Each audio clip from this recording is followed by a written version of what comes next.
Hello, my name is Travis Baylitz. Just want to give you a little update. I recently was in the hospital for 5 days because of a med change. What was going on was that I wanted to try to get myself off lithium, which is a mood stabilizer, onto lamictal.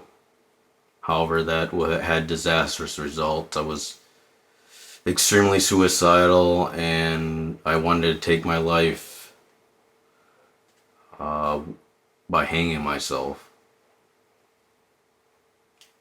But I did not get to that point yet. So what's going on today? Some of the videos on my Monho Park channel has been fairly watched, which were my drug-induced or my experiences with drugs. That has been really fairly popular on my other channel. And I'm going to put this on my Real Group Station channel just because I feel like this is going to be clear cut and high quality and gets to the point to my experiences with my meds and my mood. If you haven't found out now, I am currently suffering with bipolar 1 disorder. The difference between bipolar 1 and bipolar 2 is that the manias are much higher. With bipolar 2, there's just hypomanias and depression, so the manias have a tendency to last a little bit longer and are relatively more elevated. So what meds am I on currently right now? Currently in the morning I take duloxetine, otherwise known as Cymbalta, 120 milligrams. That is an antidepressant. I've been on that for a while. And I also take bitoperol, 40 milligrams, which is for my blood pressure. I have a tendency to be a little bit on the high end when it comes to my blood pressure. Number 2, what I take at night. I take 1,200 milligrams of lithium. I've been on that since 2012, 13, 14, 15, 16, 5 years now, so it's a long time. And I take Latuda, 60 milligrams. I've always had these videos about 40 milligrams, 60 milligrams, 80 milligrams, feeling tired, can't get off of it. Well, here I am today, still struggling with that issue.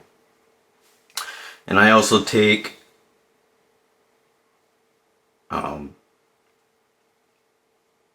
the other med that I take is lamictal. I only take 50 milligrams because just couldn't get off it. I was just having these intense headaches, and my experiences with it seems to be too much, hard on my body, get suicidal, too little, huge headaches, just awful headaches. And I take the other drug that I take is, I'm trying to think of it. It's really important because it helps with my sleep. So I take this drug in the middle of the night when I wake up because it helps me go back to bed. It is anti-anxiety medication, also used for a sleep med.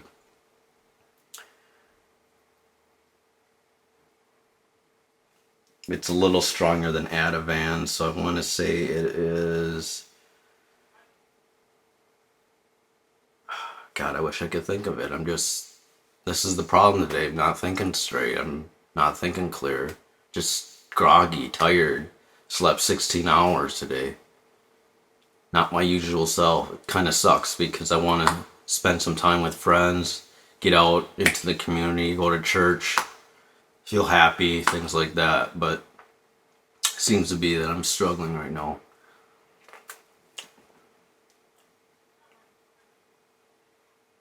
Klonopin, that's it. Klonopin is what I take at night. So, reiterate. Morning, Cymbalta, 120 milligrams. Metoprolol, 40 milligrams. At night, Lithium, 1200 milligrams. Latuda, 60 milligrams. Lamictal, 50 milligrams. And at the middle of the night, Klonopin, 0.5 milligrams.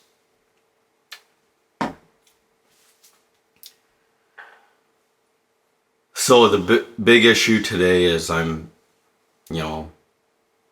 think this increase with lithium, 1200 milligrams. I recently had blood draws. See, with lithium, you need blood draws also. Not only that, I give myself 20, 25 years at tops in which I might have kidney problems. So, not sure what I'm going to do after beyond that, because the lithium really does help with suicidal ideations. Am I having them right now? No. Would I want them in the future? No, most definitely not. But it's clear that you got to take what is best for you. The advantages probably exceed the disadvantages right now.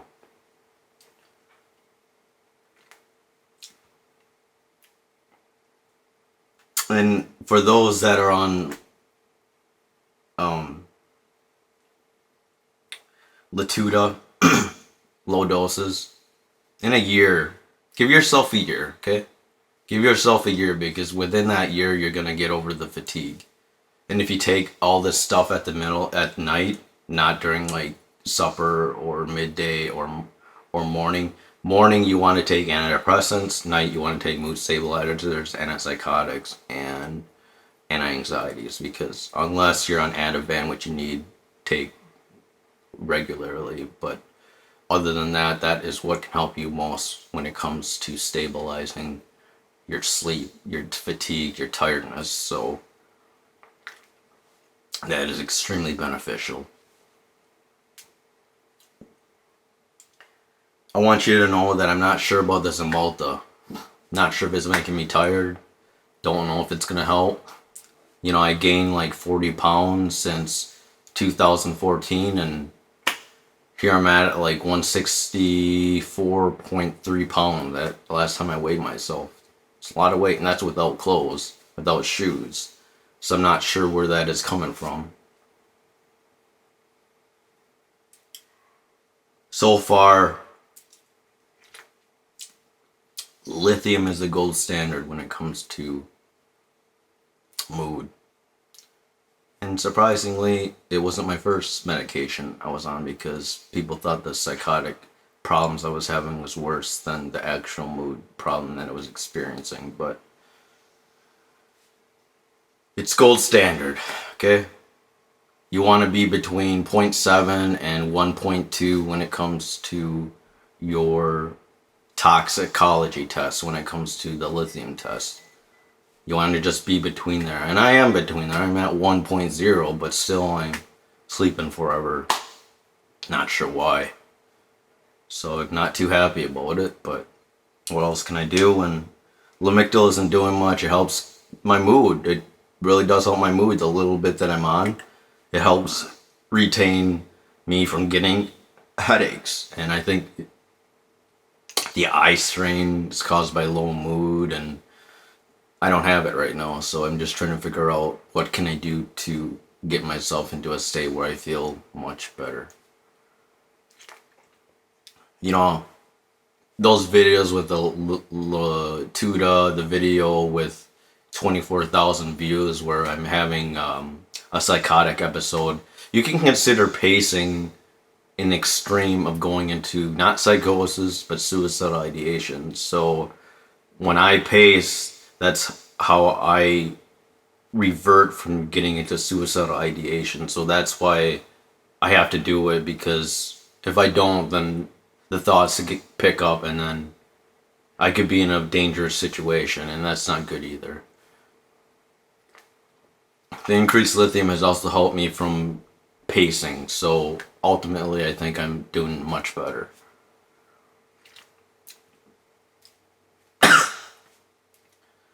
This video is already 10 minutes long. I'm going to try to keep it short and sweet. Just want to let you guys know bipolar 1 is difficult. Some people say you don't want to be defined by your illness. Some people say that you're defined by your character, not by your... You're defined by your character, your personality, not by your illness. But this takes a lot out of me. I don't know about you guys that suffer with bipolar disorder, but this takes a lot out of me. My brother can agree that in another video that when he comes to the conclusion of trying to take care of me, it's difficult because it puts a lot of stress. You know, you don't want your loved ones to suffer. You don't want your loved ones to hurt themselves or commit suicide or do any of the damaging stuff that they think they want to do.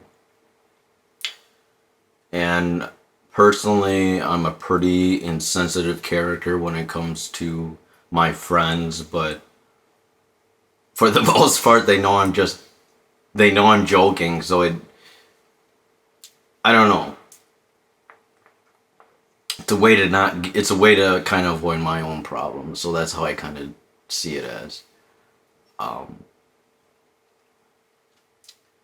But like all of you, I get lonely, so a lot of the times I feel like the way I act is just a form of expression.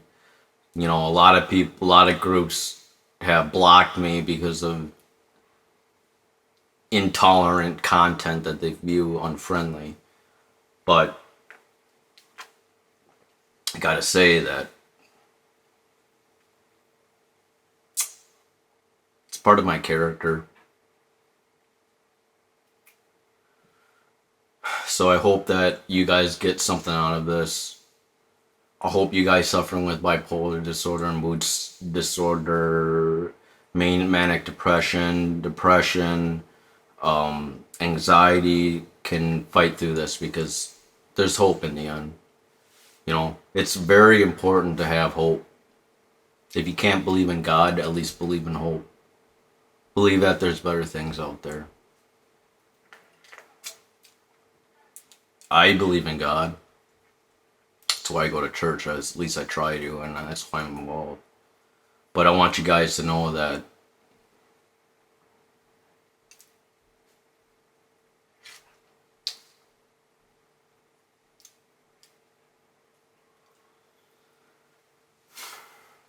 so how do I want to end this conclusion with a good conclusion that people can take back and reflect and carry that onto with their lives? There's going to be ups and downs in your lives. You're going to have to fight through it. You want to feel like you want to give up. But in the end, if you truly give up, what makes life worth fighting for?